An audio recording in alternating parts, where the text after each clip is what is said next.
Well, once again, we're going to just kind of peel in to this passage of Matthew. But again, I want to bring your thoughts for just a moment, if I may, to how that we oftentimes can find ourselves losing opportunities God gives us. We have an opportunity for something new in 2019. Starting a new series here for the next several weeks on new beginnings.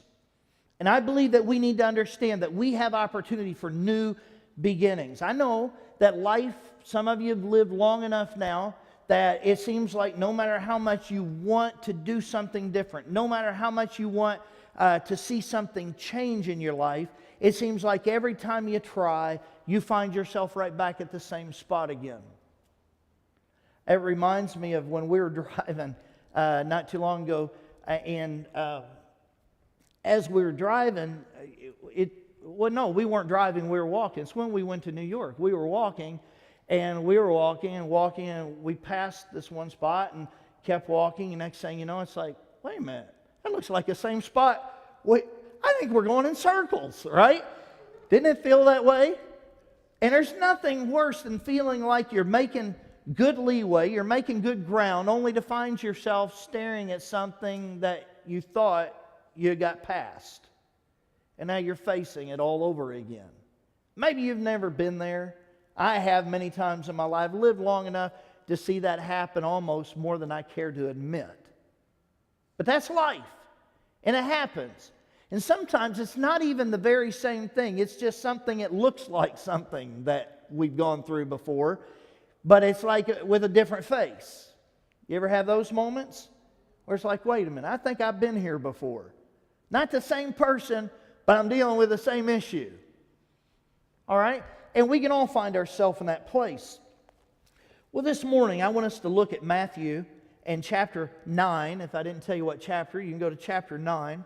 And we're going to look at verse number 14 this morning and following. And it simply reads this: Then the disciples of John came to him, saying, Why do we, the Pharisees, fast? Why do we and the Pharisees fast, but your disciples do not fast? Now, here was the thing that was going on. Those that were approaching Jesus were saying, look, you say you're a religious leader, you say you're going to usher in the kingdom, and you say that you're here for God, but we and the Pharisees are fasting just like we always have, and yet you and your disciples, you don't fast. What's going on? You know, you say that you're trying to do this right, but looks like, obviously, you're getting a terrible start at this thing because you're not even keeping the things that need to be kept. Look what he goes on to say in verse number 15. Jesus answers, he says to them, Can the wedding guest mourn as long as the bridegroom is with them? The days will come when the bridegroom is taken away from them, and then they will fast. No one puts a piece of unshrunk cloth on an old garment, for the patch tears away from the garment, and the worst tear is made. Now, you get the concept and the idea, right? You take an unshrunk piece of material, you put it on an old piece of material, then you sew it on there to cover up a rip, and later on, as the new piece of material begins then to shrink, it pulls against the old material, and the rip becomes worse because now it's ripped on other sides in other ways than it was. As a matter of fact, it's kind of hard to take an old piece of garment even and try to stitch it up, isn't it? Because you stitch up an old piece of garment, the material has weakened and it seems to pull apart a little easier and all that, right? But putting a new piece of material, an unshrunk piece of material, on something that's already found its position, its place, it's stretched as far as it's going to stretch, and it's in place, and then you put this piece of material and it starts shrinking, then you find a bigger problem. And he goes on to say, and by the way, here's what I want you to catch, verse 16 and following, there's a principle that I want us to pick up out of this, because this is a parable that Jesus is giving to them. He's using a parable. What is the purpose for a parable? All right, I don't want you to miss this. A parable is meant to teach a principle.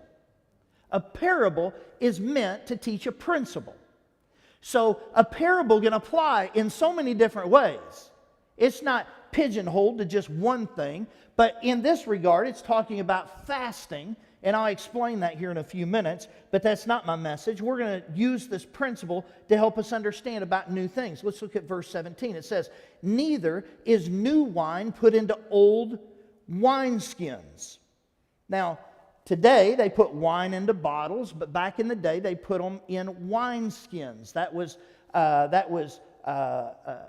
some kind of animal hide, and the purpose for that is that as that new wine began to ferment, it would expand, and the wineskins then had elasticity. Did I say it right?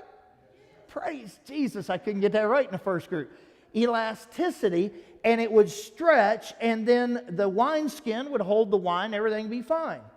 But what the scripture goes on to say here is, "Neither is new wine put into an old wineskin. If it is, the skins burst, and the wine is spilled, and the skins are destroyed. But new wine is put into fresh wineskins, and so both are preserved." The point is this: if you put new wine into old wineskins, then what has already, the old wineskin that has already, the elasticity is gone because it is stretched with the wine over the course of time. Now the new wine's put in. As it starts to expand, the wineskin bursts. And all the new wine then is poured out on the ground, and the wineskins are worthless, and everything's gone to pot, right? It's all worthless at that point. That's the principle that's given here. And so what Jesus is doing, he's relating this parable to the fact of fasting, and how that there was an old way things were done, and now that Jesus has come into the picture, new things have come in. And you don't take the new things and try to shove them into old ways of doing stuff. It creates a problem. You have to adapt. And look, again, most of us in here we've lived enough life that there's certain things that we've seen happen in our life, and certain approaches that we've made, and there's certain, I'm going to call them ruts. There's certain ruts we've created in our life, and then we come to a decision. We want things to be different. We want them to be new.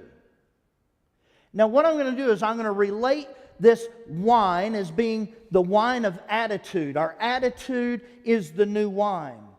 And I want you to know this, that when we approach a new year, we can take a new attitude, but if we take that new attitude and try to apply it to old approaches and the way that we've always done it, we get discouraged. And things fall apart because it just doesn't work like that. Now, I realize that we are creatures of habit, and there are some things that are good habits to create, and we ought to create certain habits. But unfortunately, we're also sinful creatures, and our habits that we also create a lot of bad habits too, don't we?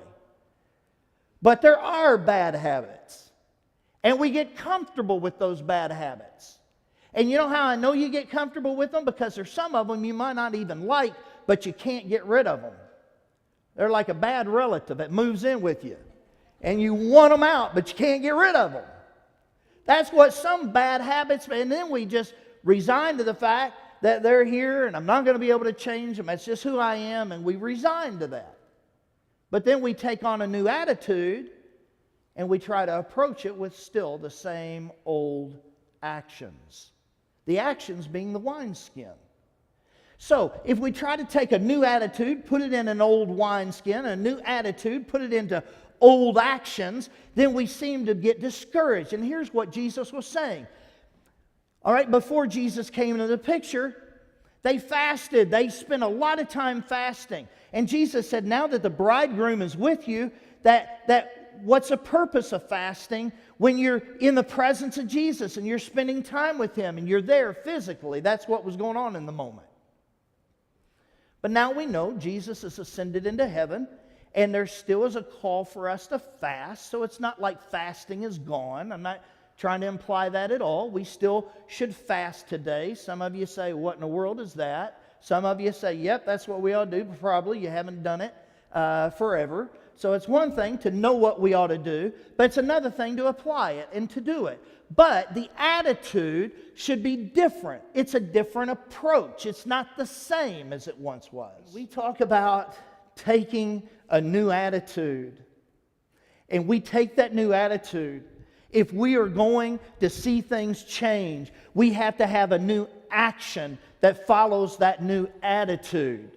Because I want you to know this, that it is all in the matter of taking an attitude, a new attitude. We come to a new year and we set our mind on new things. And we decide we're going to get out of debt this year. We're going to lose weight this year. We're going to make some relationships right. We're going to walk away from some things that have been hurting us over the course of time. And we've decided we're going to make a difference. We're going to make a change. And yet, shortly into the year, you'll find nothing seems to change. There's an answer to that. It starts first with digging deep and going beyond the surface things that we oftentimes will put our mind to. And we dig deep and we find those things that are true seeds of things that we've maybe suppressed and we're not dealing with. And we have to work through them. And we have to accomplish victory in those areas. Can I say this? When it comes to, and I'm going to hit this whole area of forgiveness. I did this in the first group before any testimonies were even given in here. So I'm not bouncing this from anything said. This is something I said in the first group. I'm going to say it in the second group. In this regard, that we have to deal with those moments where somebody has done us wrong. And I know there's times we can blame others for things. And I'm going to be honest with you. I'm not saying that it's necessarily a bad thing to blame others. There's times where blame is meant to be put out. But can I also say this?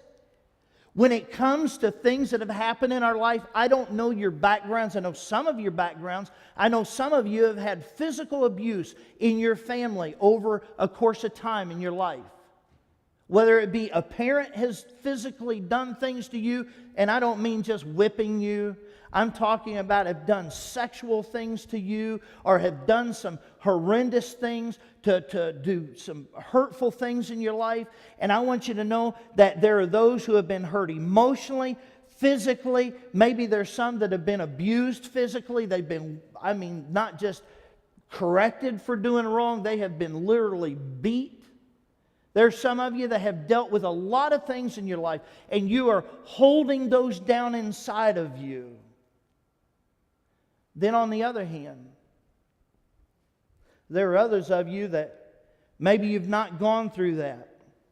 But at the end of the day, you're carrying the baggage of stuff that have happened to you in your life that maybe were not necessarily bad things that happened, but they didn't help to develop your character to be the person you need to be today. Now, let me make sense out of those two things, if I may. There are things that come on us that are challenges, that are heartaches, that are painful, that if we had the ability to wave a wand and to fix it, we would have it to be a certain way. But I want you to know something. There are things in our life that happen that cause great hurts and great pains. And sure, you have the ability to blame somebody for that in your life.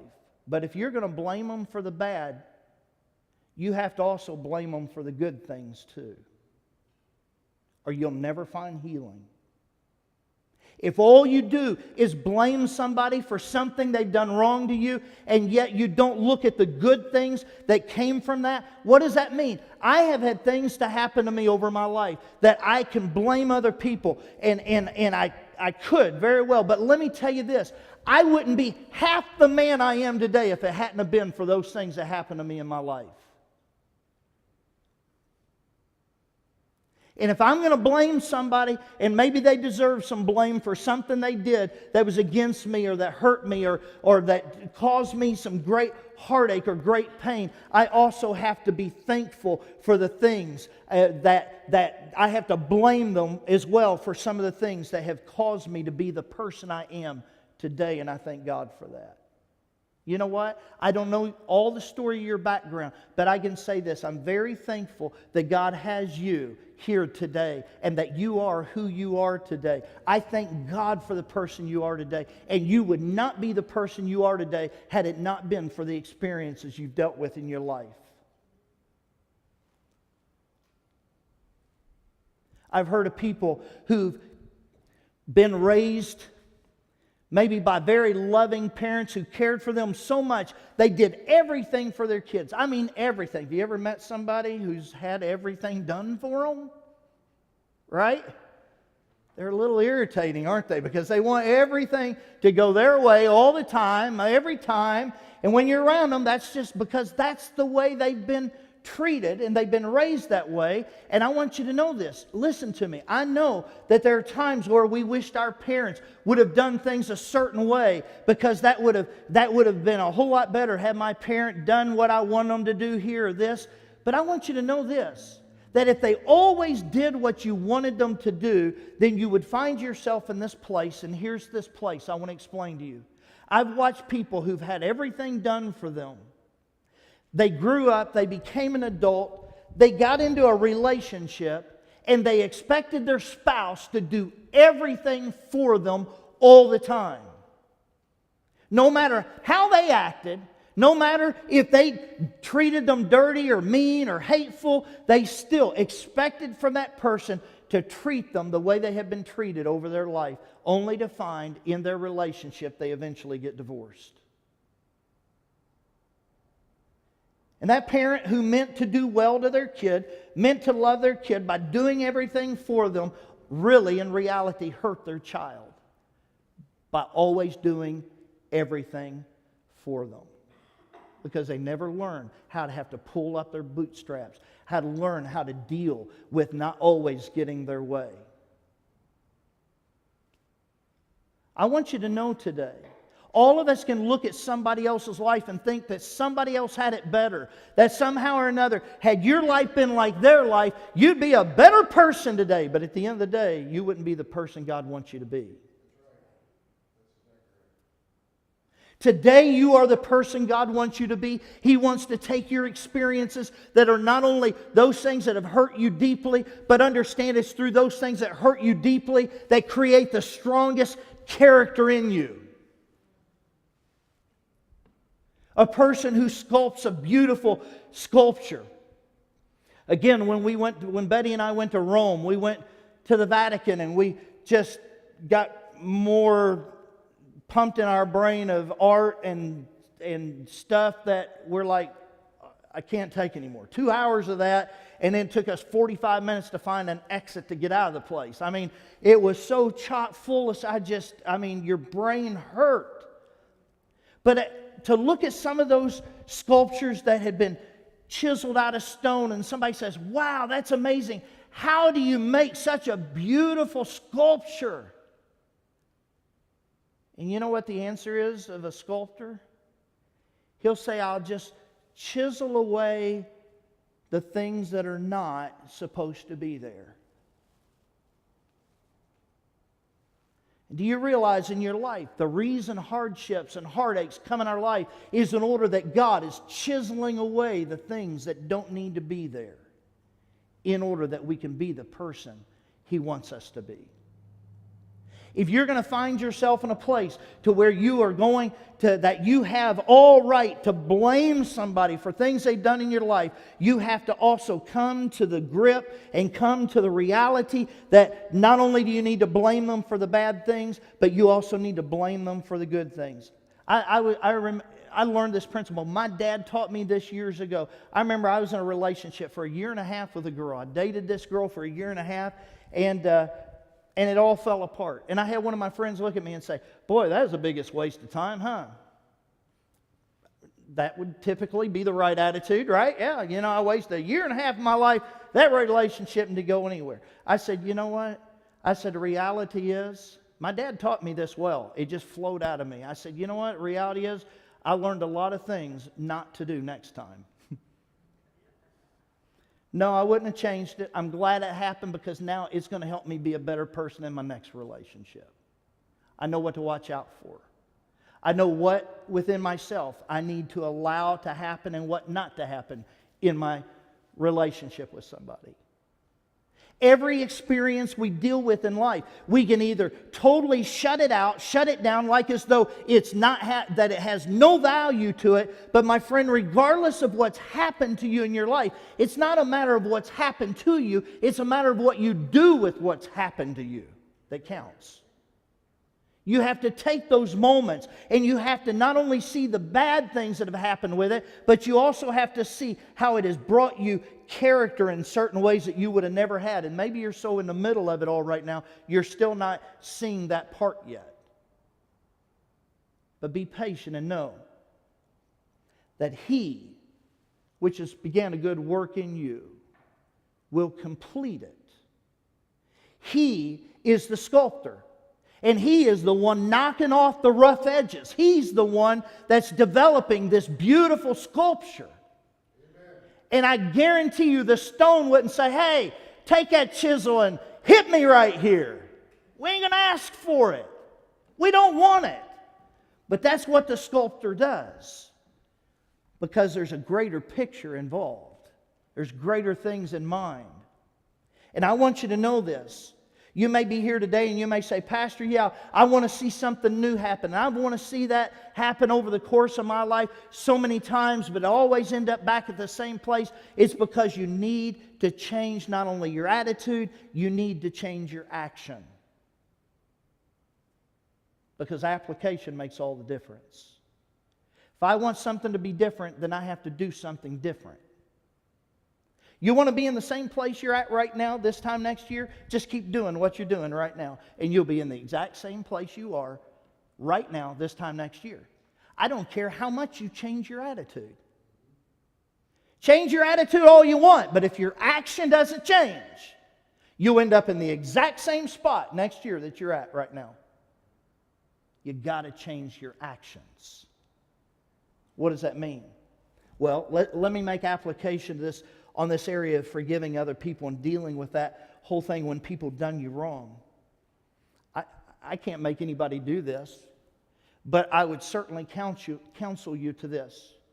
I think you ought to have a conversation. If you're close enough to the person that you could actually somehow have a conversation with them, you ought to have a conversation with them. You can share with them the hurt that you've experienced through some of the choices they've made and how that has hurt you. But at the same time, that as they've also hurt you, there's things also that has helped you to be that person today that you are. And you thank God for that. And you just empty your soul to bring that healing and that mending. Change your actions by getting a hold of that person if possible and letting them know, yes, you were very disappointed. You were very hurt through certain things. At the same time, though, you also want to be thankful for the experiences that have happened in your life with them being involved in that has helped you to be the person that you are today.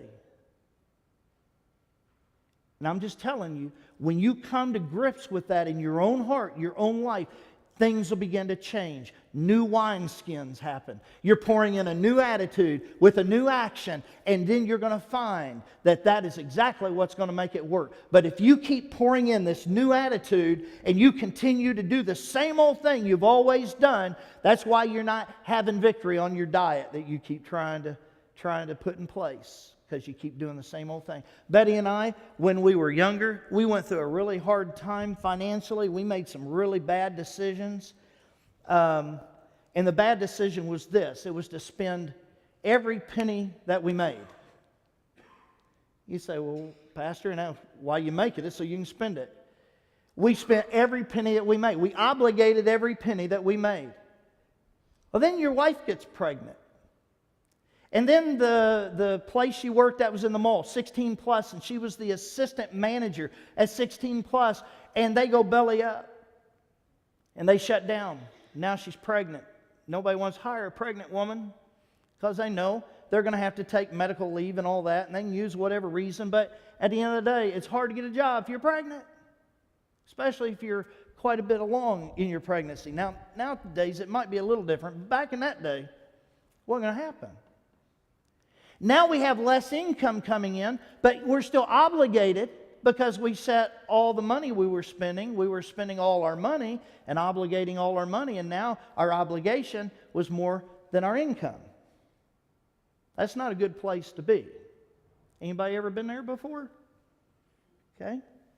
That's not a good place to be.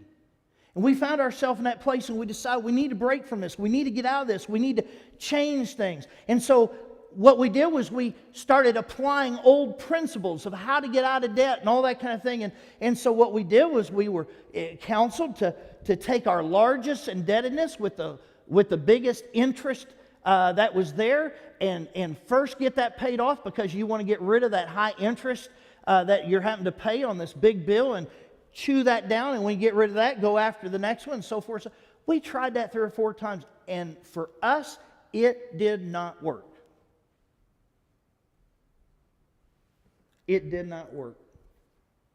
So God gave my wife this insight, and this was before we ever even knew Dave Ramsey existed. She said, why don't we do this? I know this isn't traditional, but let's try it. Let's take and let's make minimal payments on all of our indebtedness except for our smallest debt. We'll make minimal payment on everything else, but whatever we have left over, we'll put it onto that small bill and we'll work to get it paid off. And then when we get it paid off, we'll roll what we're paying in that into the next bill that's a little bit bigger, and we'll use all that money plus the minimal payment we're making, and we'll get rid of that. And then when we get rid of that, we'll roll all that over on the next one, and that's what Dave Ramsey calls the snowball effect. And the whole principle is this: if you go on a diet and it's a strict diet, and you're trying to lose weight, and you're working at it, and 6 to 9 months later you have lost 0 pounds, how many of you are going to keep on that diet? No way, Jose. If I'm not getting some results, this is over. And that's the whole point of Dave Ramsey, of what he says. My wife came up with Dave Ramsey. Dave Ramsey packaged it and sold it, and now has made millions, and we lost out on that opportunity. But anyway, she came up with a great concept, and we applied that concept. And when we paid off that first bill, it's like, yes, it's gone. And then we watched the other one start chunking away pretty quick. And yes, it's gone. Then the next one started chunking away faster, even though it was bigger. And as we got to the last one, it's like everything was just like a steamroller. It's like, this is amazing. We were financially losing weight. You know what happened? We had to take a mindset, a new attitude, and we had to put it in new wineskins. The old ones didn't work for us. Now, don't get me wrong. If you can attack a big bill with the highest interest, you go for it. If you got that discipline, do that. Hey, that's probably the better way to go about it, because you'll spend less money over the course of time. But for us, we were never going to get out going that direction. We had to find a new escape route. And I want you to know this in your life. I don't know what it is that you're dealing with, whether it's financial situations, whether it's heartache and pains from relationships and things that have happened in your lifetime, or maybe it's that you have lost somebody in death or what, and there are some things that you still pack and carry with that you have got to come to weed through that. You've got to find a peace inside of that before you can really move on. Otherwise, you're pouring all this new opportunity that you have into something that's eventually going to just burst anyway, because you're ignoring it. You're not dealing with it. I want you to know this morning, there is a principle we can learn through this passage, that this new attitude requires new action. Again, I've given this to you before, but I'm going to give it to you one more time, and probably another time at another time. But let me give it to you. There's a way to change your destiny. You want to know how to change the course of your life, change your destiny? Here's how it works. Are you ready? Everybody right here. Same praise team, all right? They'll be up here in front of you in a minute. Here's what I want you to see. If we are going to change our destiny, the course of our life, here's how it works. There's layers, there's steps. You can write these down. The first one is this: you have to change your attitude. Starts with an attitude change. Then you have to take that attitude and turn it to an action. And that action, you want to be so consistent with that action, it becomes a habit in your life. And again, this is where you create good habits in your life. And that habit will then create character. That's 4 things, right? Action, attitude, habit, character. You don't necessarily get to choose, you do get to choose your character, but the way you choose your character is by what actions you have that are very consistent, because your character is what other people see. So let me give you a for instance. If you work at a job, you're very, very faithful, you're very consistent, very dependable, and you go above and beyond in your job, and you have a habit of doing that, and you do it well, then people that are in higher management, they look at you and they go, wow, hey, I really like this guy. They got good character. They seem to be faithful. They're prompt. They seem to perceive things ahead. And guess what? When a promotion is made available, guess who they think to put in that place? Sets their destiny. Puts them in a different place. It all starts with having the right attitude and then making application of that attitude, turning it to action. Because I want you to know, application truly does make all the difference. Every head bowed and every eye closed this morning.